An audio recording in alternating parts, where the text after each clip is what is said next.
My son invited me to a reconciliation dinner. I was driving to see him with hope in my heart, but a call from my lawyer turned everything upside down. Call me immediately. It's about your son. What I learned broke my heart. The front door slammed shut with such force that my coffee cup rattled against its saucer. Heavy footsteps thundered across my porch, deliberate, angry steps that made the old wooden boards groan in protest. I barely had time to set down my evening paper before David burst through my front door without so much as a knock. "Dad, I urgently need money. You have to sell this old house and give me my share." No hello, no apology for the intrusion, just demands delivered with the kind of aggressive desperation I'd never heard from my son before. His face was flushed red, his expensive suit wrinkled like he'd been packing in his car for hours before working up the nerve to storm in here. I rose slowly from my reading chair, gesturing toward the kitchen with as much dignity as I could muster. "David, you look upset. Let me make you some coffee and I don't want your coffee." He swept his arm dismissively, nearly knocking over the lamp on my side table. "I want answers. I want what's rightfully mine." "Your share." The words came out sharper than I intended. My hands trembled slightly as I gripped the back of my chair. "This is my house, David. I worked my whole life for this." He laughed, a bitter, hollow sound that echoed off my living room walls. "You're going to die soon anyway. Why do you need this huge house?" The cruelty of those words hit me like a physical blow. This was my son, the boy I'd taught to ride a bicycle in the very driveway he just marched up. The young man I'd walked down the aisle at his wedding. Now he stood in my home, my sanctuary, telling me I was already dead. "David," I started, trying to find some trace of the son I'd raised, but he wasn't finished. He slammed his fist down on my coffee table so hard that the wooden surface jumped. "You're being selfish. Emily and I have expenses you can't even imagine. Real problems. Not just sitting here reading newspapers all day like some useless." "Get out." The words left my mouth quietly but with absolute finality.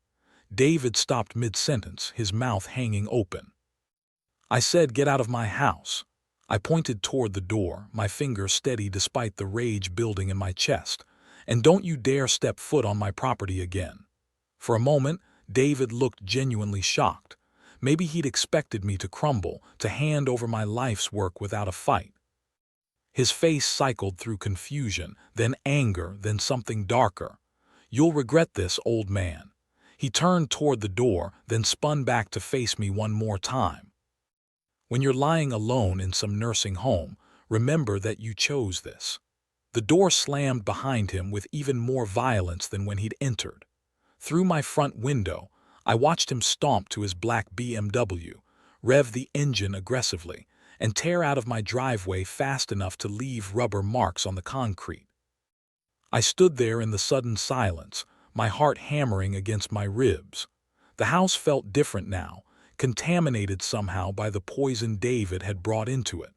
Outside, the March evening was settling into dusk, and the street lights were beginning to flicker on along Maple Street. My legs felt unsteady, so I sank back into my reading chair. The newspaper lay scattered on the floor where I dropped it when David first entered. The coffee in my cup had gone cold. I walked to the front door and turned the deadbolt, something I rarely did, but tonight felt different. My fingers lingered on the cool metal as I tried to process what had just happened in my own living room. The silence felt heavy, oppressive. I moved through the room slowly, my slippers shuffling against the hardwood floors. Margaret and I had refinished together 20 years ago. Everything looked the same as it had an hour ago. Yet somehow nothing felt familiar anymore. I stopped at the mantel above the fireplace where our family photographs stood in their neat row. David's high school graduation pictures smiled back at me. Cap and gown, that proud expression when he'd been accepted to Ohio State. I'd worked double shifts at the engineering firm for 3 months to pay his first semester tuition. My fingers traced the silver frame. 42 years I gave him everything. College on my dime, first car, help with the mortgage when he and Emily bought their first house. The words hung in the empty air. I picked up another photo. David's wedding day, his arm around Emily, both of them glowing with happiness. I'd paid for half that wedding, too. $15,000 I'd saved for my own retirement, gladly handed over because I wanted my son to have the perfect day. Moving to my reading chair, I settled into the worn leather cushions that had molded to my body over the years. This chair had been Margaret's last Christmas gift to me before the cancer took her. She'd saved up for months, buying it piece by piece on layaway at the furniture store downtown. I reached for the framed photo on the side table.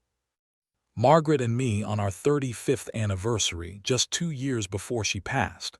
Her gray hair was perfectly styled, her smile genuine and warm. Margaret, if you could see what our son has become.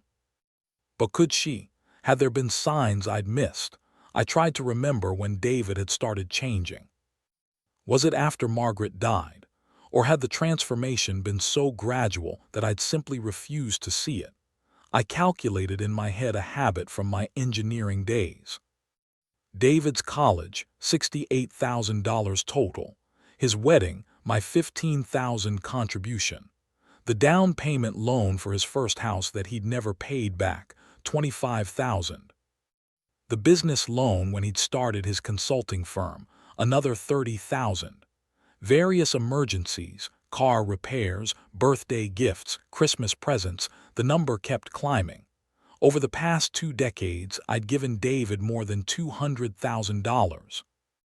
Not loans, gifts, money I'd handed over because he was my son. Because I loved him, because I wanted to help him succeed. And tonight he'd stood in this very room demanding more. Not asking, demanding. As if my life's work, my home, my security meant nothing compared to whatever financial hole he dug for himself. I thought I raised a decent person. Where did I go wrong? The question echoed in my mind as I sat there in the growing darkness. Outside, the neighborhood was settling into its evening routine. I could hear the Hendersons' dog barking 3 houses down, the distant sound of television news from the Patel's place next door. But inside my house, there was only silence and the weight of a betrayal I was still trying to fully comprehend. The grandfather clock in the hallway chimed 8 times. Margaret had inherited that clock from her mother, and it had kept perfect time for 43 years. Reliable, steady, trustworthy, everything David apparently wasn't. I closed my eyes and let my head fall back against the chair's headrest.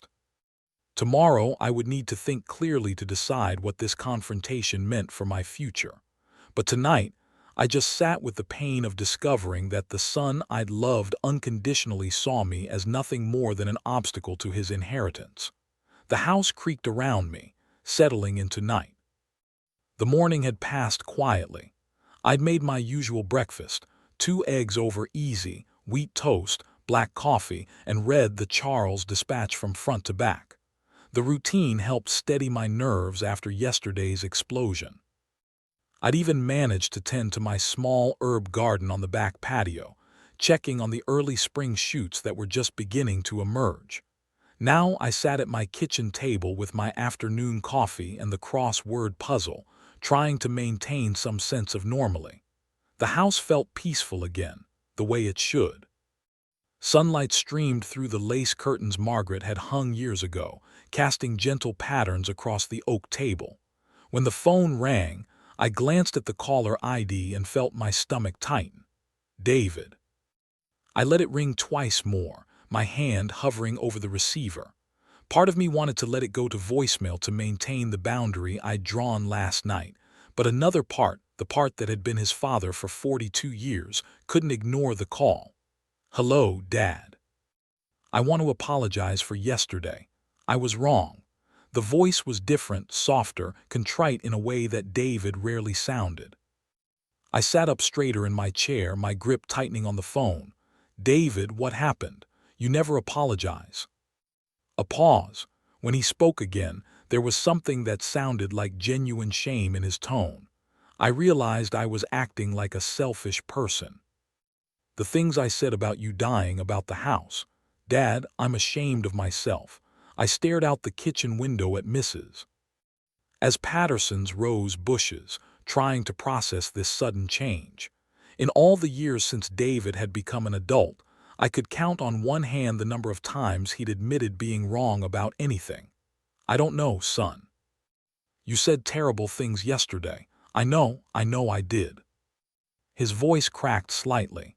I've been under so much pressure lately, but that's no excuse. You didn't deserve what I put you through. Can we talk over dinner, please? My free hand drummed against the table surface. This felt wrong somehow, too convenient, too perfectly timed, but it was also what I'd hoped for during those long hours last night.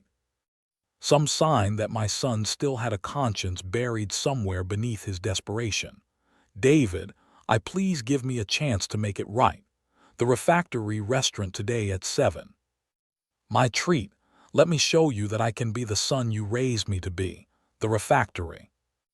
David knew it was my favorite restaurant, the place Margaret and I had celebrated every anniversary for the last 10 years of her life. He was pulling at every emotional string he could find, but maybe that meant something. Maybe it meant he remembered what mattered to me, that some part of him still cared about making things right between us. I looked around my quiet kitchen at the empty chair across from me, where Margaret used to sit for our afternoon conversations. The loneliness I usually kept at bay came rushing back.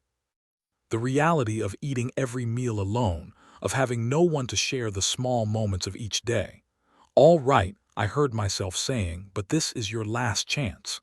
Thank you, Dad. Thank you so much. 700 at the refectory. I promise you won't regret this. After I hung up, I remained sitting at the kitchen table for a long time.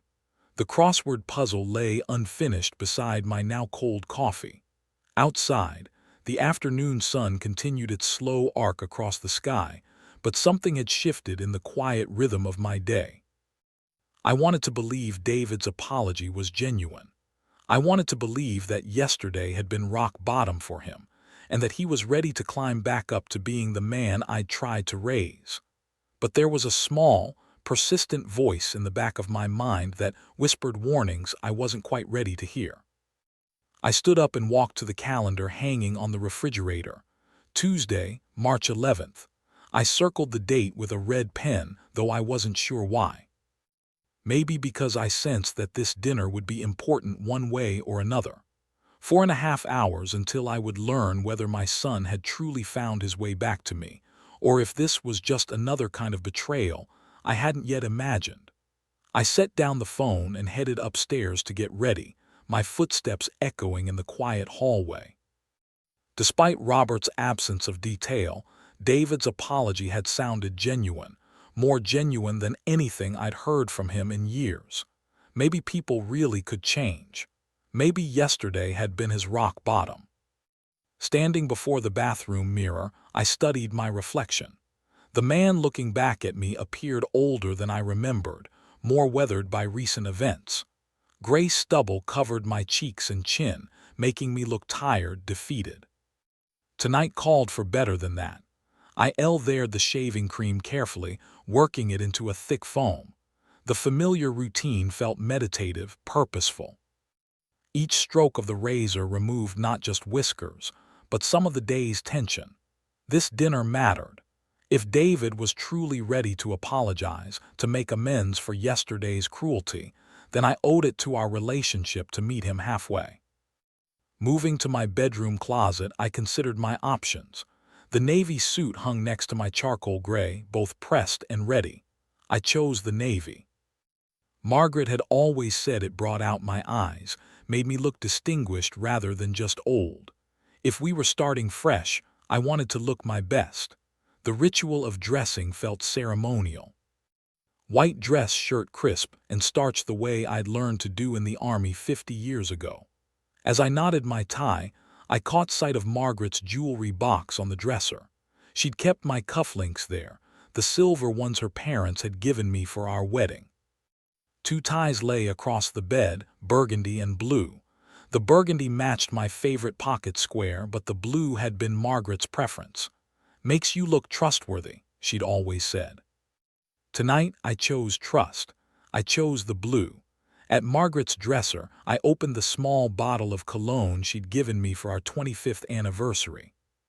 The scent transported me instantly. Christmas morning, 1982.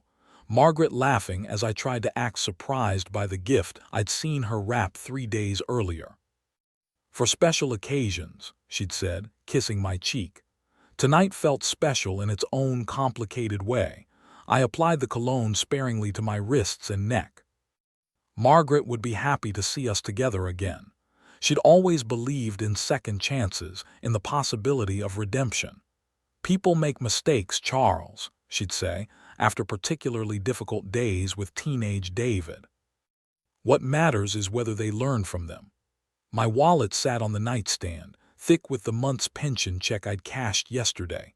I counted the bills, more than enough for dinner at the refectory, even if I insisted on paying despite David's offer. Old habits die hard, and I've been picking up checks for my children their entire lives. Keys in hand, I checked my reflection one final time. The man in the mirror looked presentable, dignified, ready to give his son another chance. Maybe I judged David too harshly. People can change. Tonight will be a fresh start for our family. Walking toward the bedroom door, I felt something I hadn't experienced since before Margaret's death. Hope, real hope that our family might heal, that the harsh words of yesterday could be forgiven and forgotten. David was still my son regardless of his mistakes, and sons, I reasoned, deserved the benefit of doubt from their fathers. I reached for the light switch, ready to head downstairs and drive to what I hoped would be our reconciliation. I reached for my coat hanging by the front door when my phone buzzed against my chest pocket. The sound cut through my optimistic mood like a blade through silk. I almost ignored it. Whatever message had arrived could wait until after dinner, but something made me pause, my hand halfway to the coat sleeve. The notification showed a text from Robert. "Call me urgently." My fingers suddenly felt clumsy as I dialed his number. Robert never used exclamation marks, never sent urgent messages unless something was seriously wrong. The phone rang once, twice, then his familiar voice answered. "Robert, what happened? Why so urgent? Charles, your son David called my office today. He was asking about your will." The words hit me like cold water. I leaned against the hallway wall, my carefully knotted blue tie suddenly feeling too tight around my neck. What exactly did he want to know? He asked if all property goes to him or if there's a share for Loretta. Then Robert paused, and I could hear him choosing his words carefully. Then he inquired about contesting the will. Contest it, but why? My voice sounded strange in my own ears, hollow and distant. Through the front window, I could see the Hendersons walking their dog, the same evening routine they'd followed for 15 years. Everything outside looked normal, peaceful, while my world tilted sideways. "Charles, I suspect David is planning something bad. Be careful tonight." I pressed my free hand against the wall for support. The cologne Margaret had given me suddenly smelled too strong. Clawing, "Robert, are you sure? Maybe he just wanted to understand." He asked specifically about your mental competency requirements, about what would happen if someone claimed you weren't of sound mind when you signed the documents. Sound mind. The phrase echoed in my head as pieces began falling into place. Yesterday's explosive demand for money, today's sudden convenient apology, the dinner invitation to a public place where witnesses could observe my behavior.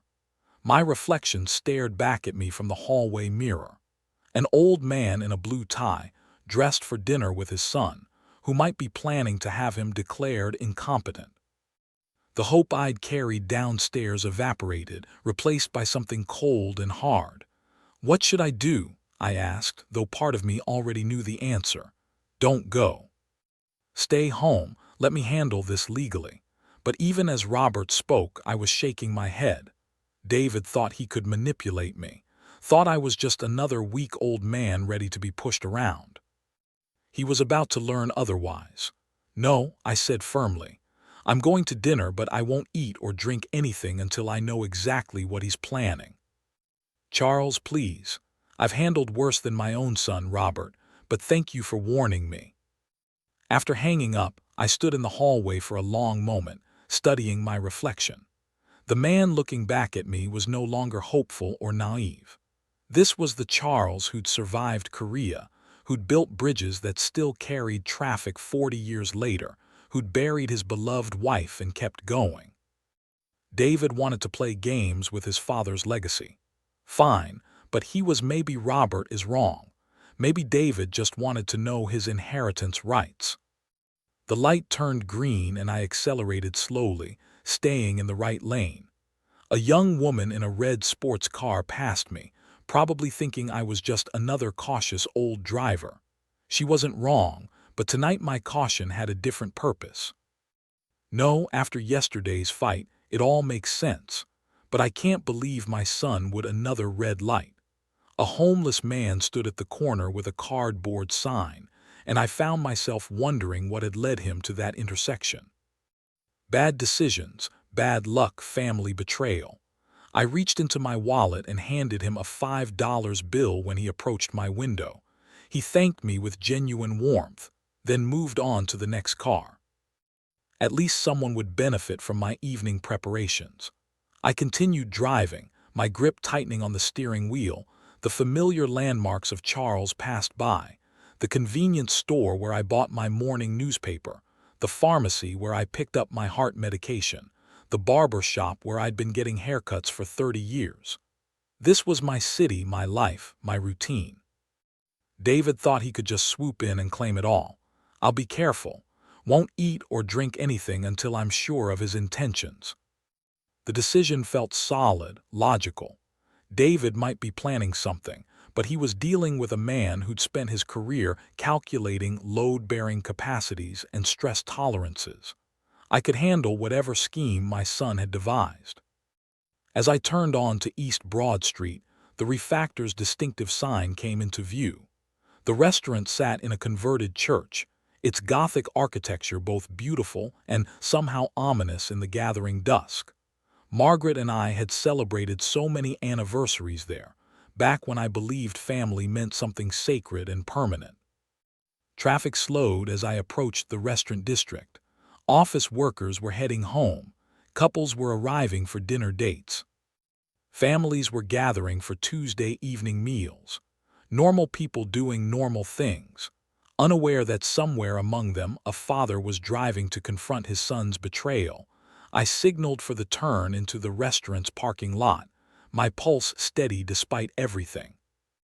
Whatever David had planned, whatever trap he thought he was setting, I would be ready. The naive father, who dressed hopefully in his bedroom mirror, was gone. In his place sat a man who'd learned, perhaps too late, that trust was a luxury he could no longer afford. But I would still be his father, even if he'd forgotten how to be my son. I parked in the restaurant's lot and sat for a moment, watching other diners walk toward the entrance. Normal families, normal couples, normal people who didn't suspect their loved ones might be plotting against them. The Gothic architecture of the converted church looked welcoming in the soft evening light, its stained glass windows glowing warmly. David and Emily were waiting just inside the entrance, their faces lighting up with what seemed like genuine joy when they spotted me. David rushed forward with open arms, pulling me into an embrace that felt completely different from his aggressive stance 2 days ago. "Dad, how wonderful that you came. I've been thinking about our relationship all day." Emily joined us, her smile radiant as she took my arm. "Mr. Lane, you look fantastic. David told me how much he regrets yesterday."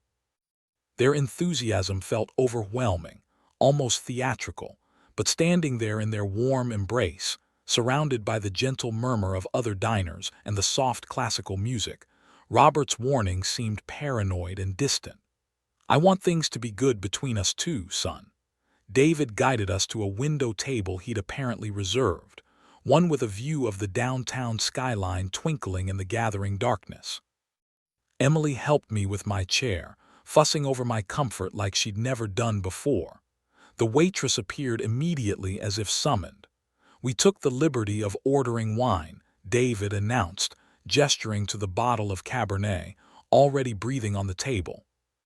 "Your favorite vintage from when Margaret was alive." Emily filled my glass with practiced grace, her movements smooth and deliberate.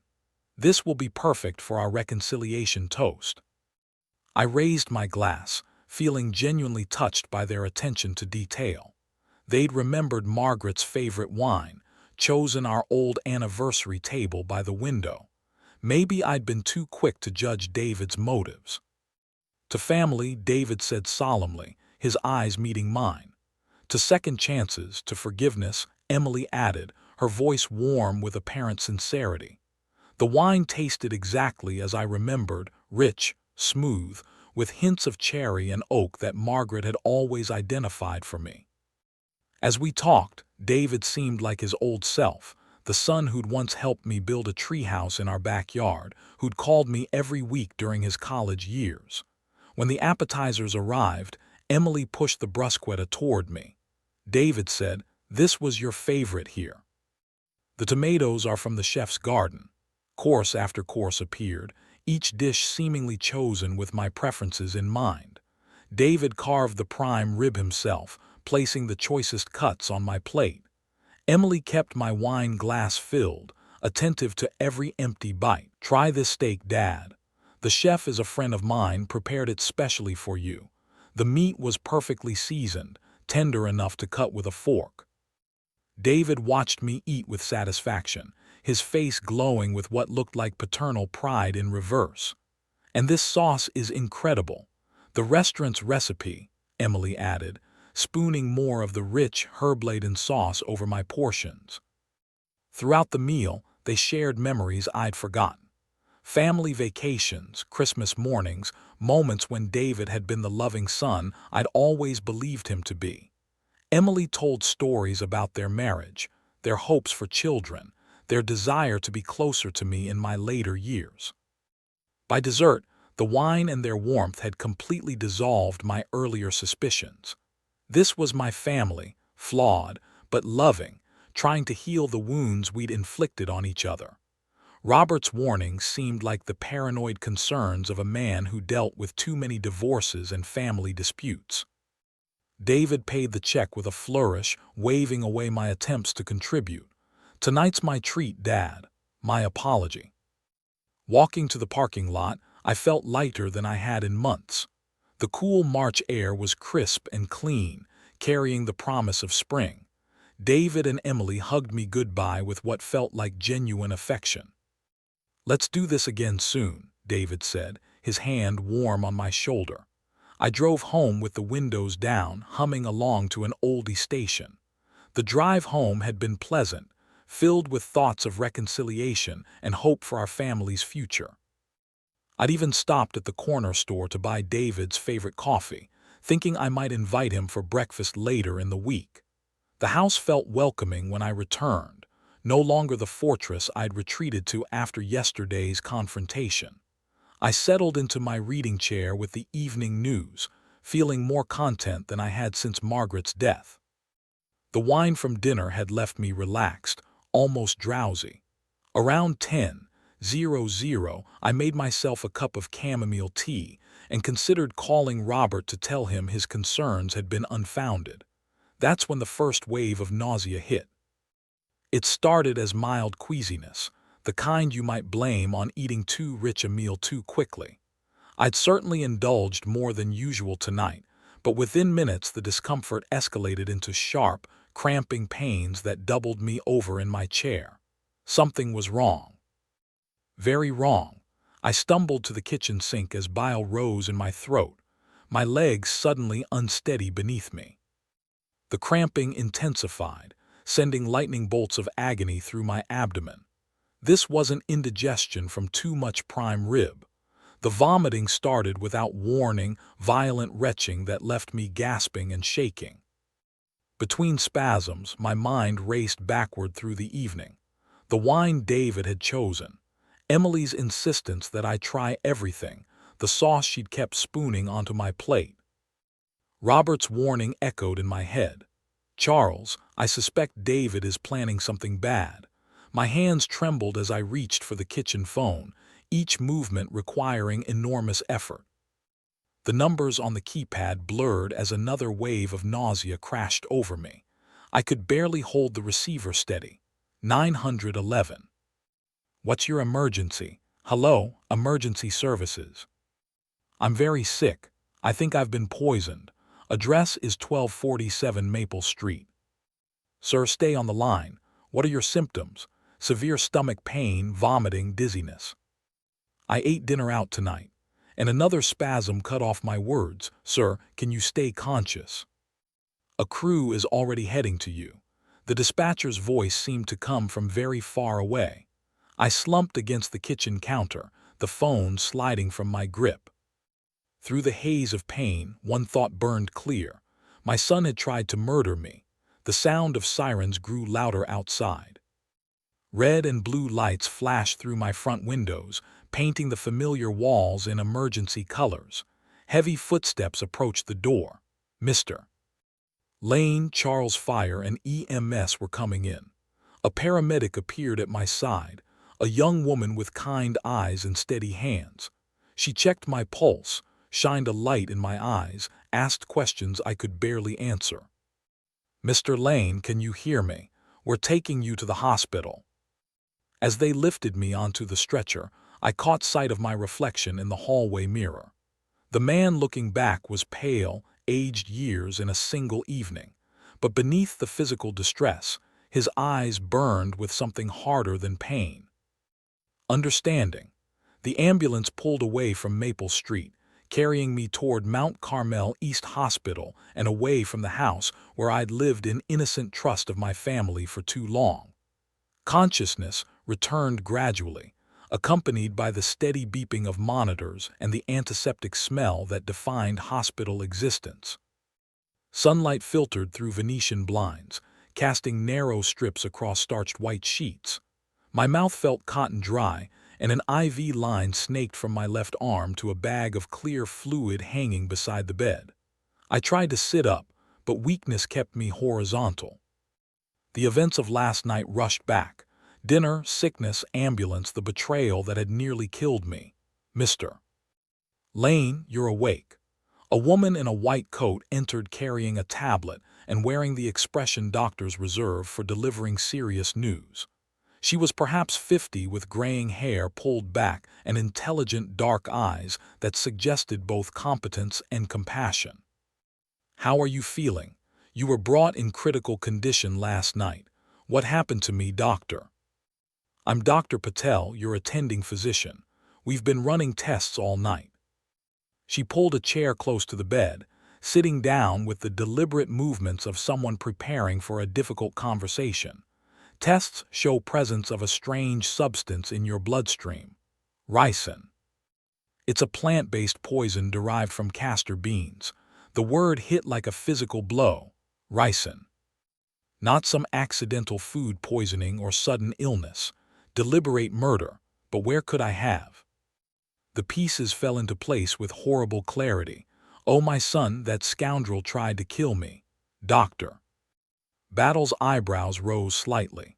Mr. Lane, if you suspect intentional poisoning, you need to contact police immediately. This is a criminal matter. Right, I'd read about it in engineering journals years ago. Case studies of industrial accidents. Highly toxic, difficult to detect, nearly impossible to treat once symptoms appeared. David had done his research. How bad is it, doctor? You were fortunate. The amount in your system suggests someone wanted to make you very sick, possibly fatally so, but you received treatment quickly. With supportive care, most rice poisoning victims recover fully. Most victims. The words carried ominous implications about the minority who didn't survive. Doctor.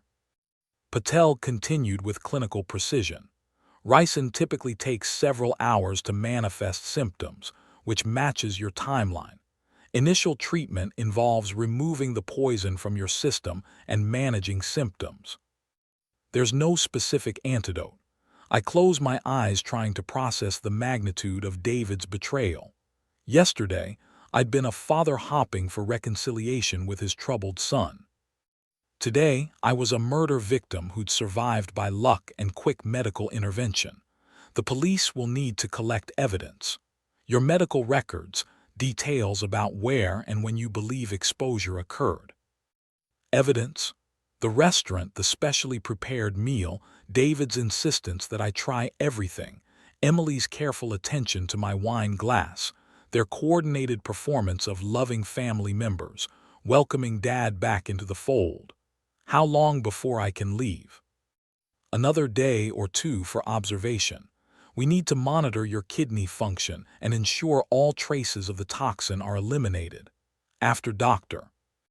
Battle left, I stared at the ceiling tiles and contemplated the new reality. My son, the boy I'd taught to throw a baseball, whose college education I'd funded, whose wedding I'd helped pay for, had tried to murder me for my inheritance. The family I'd grieved for, hoped to reconcile with, no longer existed. In its place stood cold-blooded killers who saw me as nothing more than an obstacle to their financial security. David thought he was dealing with a helpless old man. He was about to discover just how wrong he could be. The taxi dropped me off at the Charles Police Department's main building on Maroney Boulevard. Dr. Patel's discharge papers and medical records sat in a manila envelope tucked under my arm. Evidence that would put my son behind bars where he belonged. The fluorescent lights in the lobby buzzed overhead as I approached the front desk, where a uniformed officer looked up from his computer screen. "I need to report an attempted murder," I said, my voice steady despite the magnitude of the words. Within 15 minutes, I was seated across from Detective Sarah Mitchell in a small interview room that smelled of coffee and disinfectant. She was a woman in her mid-40s with graying hair pulled back in a practical bun and eyes that had seen enough family violence to take my case seriously from the start. "Mr. Lane, please tell me in detail about last night's events." I spread the hospital documents across the scratched metal table between us. The toxicology report showed ricin levels that could have killed a younger man or an older one who hadn't received treatment quickly enough. My son David invited me to dinner after a fight we'd had Monday. Now I understand it was a trap. Detective Mitchell studied the medical records, making notes in a leather-bound pad. Her expression remained professional, but I could see the concern growing in her eyes as she absorbed the details of what David had done. "Are you certain the poisoning occurred at the restaurant?" "Absolutely. David insisted I eat that specific dish and drink that wine." His wife Emily kept refilling my glass, pushing different foods toward me all evening. I walked her through the entire sequence of events. Monday's explosive confrontation, Robert's warning about David's suspicious legal inquiries, Tuesday's manipulative dinner invitation, and the carefully orchestrated meal that had nearly killed me. "The ricin was probably in the sauce," I explained, remembering Emily's insistence that I try more of the special preparation. "The wine, they worked together, made sure I consumed enough to do the job." Detective Mitchell leaned back in her chair, tapping her pen against the notepad. "Mr. Lane, this appears to be a clear case of attempted murder with premeditation. We'll need to arrest your son and his wife for questioning." The word sent a surge of satisfaction through me. Justice. Finally justice. David's been desperate for money, drowning in debt from bad cryptocurrency investments. He called my lawyer, asking about my will, specifically about contesting it if I were declared mentally incompetent. That establishes motive.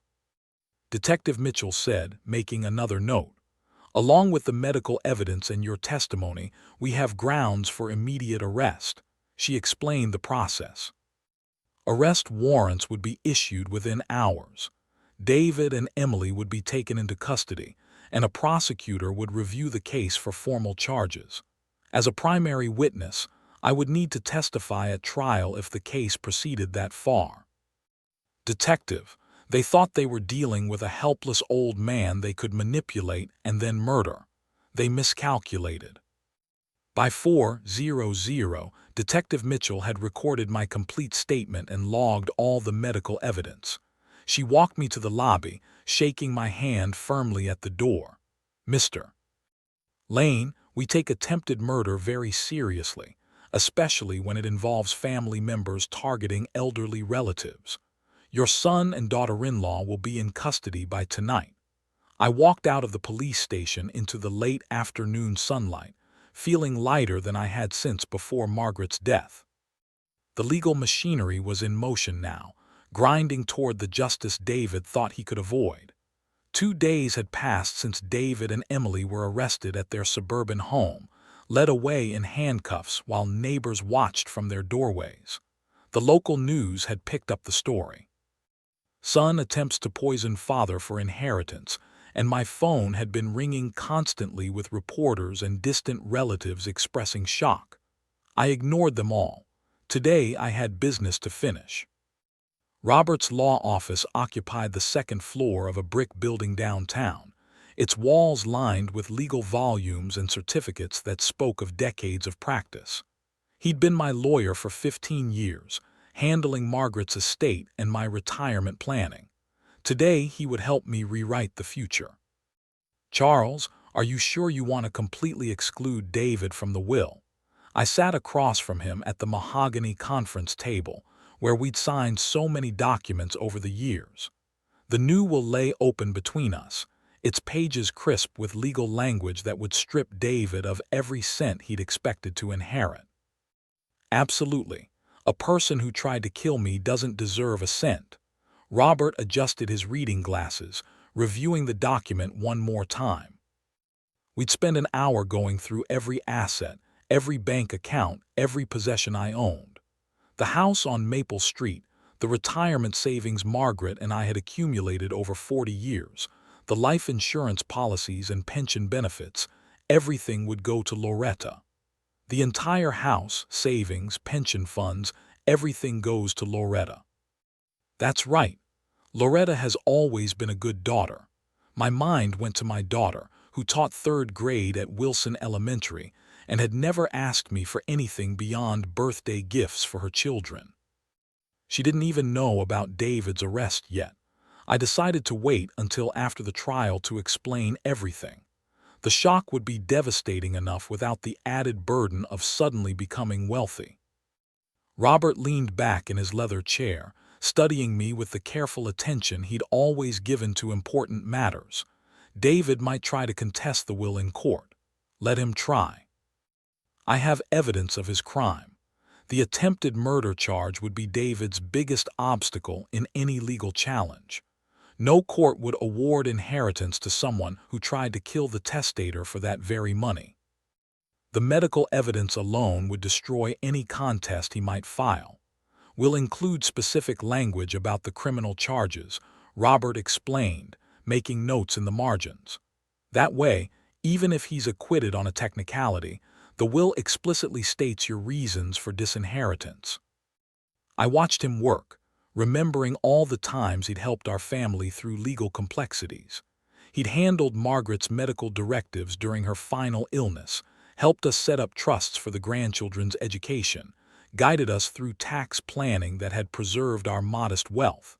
Now, he was helping me ensure that wealth went to someone who deserved it. The signing ceremony took place at 2:00 with Robert's secretary and paralegal serving as witnesses. I read through every page of the new will confirming that David Lane was mentioned only to be explicitly excluded from any inheritance whatsoever. My signature felt different this time. Not the shaky hand of an old man making routine legal updates, but the firm declaration of someone taking control of his legacy. The notary's seal made it official. David would get nothing. "The will is now legally binding," Robert said as we shook hands. "David's attempted murder has cost him everything he thought he'd inherit." Walking to my car, I felt the satisfaction of a man who'd outmaneuvered his would-be killer. David had gambled his inheritance on one deadly dinner and lost it all. The month since changing my will had passed in a blur of legal preparation. David and Emily had been denied bail. Flight risk, the judge had determined, so they'd spent the weeks before trial in county lockup. Robert and I had met repeatedly with the prosecutor reviewing evidence and preparing for what promised to be a straightforward case. This morning, Loretta sat beside me in the courthouse hallway, her face still pale with shock from learning about her brother's crime. I told her everything 3 days ago, including her new status as my sole heir. She'd cried for an hour, grieving the brother she'd thought she knew. "Dad, I still can't believe David would do something so horrible," she whispered as we waited for our case to be called. "People change, sweetheart. Sometimes they become strangers wearing familiar faces." The courtroom was smaller than I had expected, with worn wooden benches and fluorescent lighting that cast harsh shadows across the proceedings. A handful of spectators filled the gallery, mostly reporters and curious court watchers, drawn by the sensational nature of the case. David and Emily sat at the defendant's table with their court-appointed lawyers, both looking haggarded from their month in custody. David had lost weight, his expensive suit hanging loose on his frame. Emily kept her head down, avoiding eye contact with anyone. "Mr. Lane, please tell the court about the events of March 11th. The prosecutor, a sharp woman in her 30s named Jennifer Walsh, guided me through my testimony with practiced efficiency. I recounted the entire sequence. David's desperate demands for money, his manipulative dinner invitation, the poisoning that had nearly killed me. "Your Honor, my son invited me to dinner with the intention of poisoning me for my inheritance." In the witness box, I felt calm and focused. This was my moment to ensure justice, to make certain that David's crime received appropriate punishment. The jury listened intently as I described the ricin poisoning, the hospitalization, the realization that my own son had tried to murder me. Tests confirmed the presence of ricin in the victim's system. The prosecutor announced, presenting Dr. Patel's medical reports to the jury. David's lawyer attempted a defense of accidental poisoning, some far-fetched story about contaminated restaurant ingredients, but the evidence was overwhelming. David's inquiries about my will, his financial desperation, the coordinated behavior at dinner, Emily's careful attention to my food and drink. When the jury returned after 2 hours of deliberation, their faces were grim. "David Lane and Emily Lane, the court finds you guilty of attempted murder in the first degree." David's composure finally cracked. "Dad, I didn't mean it was an accident." I looked at him across the courtroom, this stranger who'd once been my son. "An accident? You asked about my will the day before poisoning me." The judge sentenced them each to 15 years in prison with possibility of parole after 10. David would be 77 when he got out if he lived that long. Emily, 65. Their lives effectively over, their futures destroyed by their greed. Loretta and I walked out of the courthouse together, leaving David and Emily to begin their journey to state prison. The April sun felt warm on my face, promising renewal and fresh beginnings. "What happens now, Dad?" "Now we live, sweetheart. We live with integrity the way your mother would have wanted. Justice had been served. My family's betrayer would spend the rest of his productive years behind bars, while my loyal daughter would inherit everything I'd worked to build. The moral order had been restored, and I could finally rest easy, knowing the right person would carry on our family legacy. David had gambled everything on one poisonous meal. In the end, he'd lost far more than my inheritance. He'd lost his freedom, his future, and any claim to being called my son.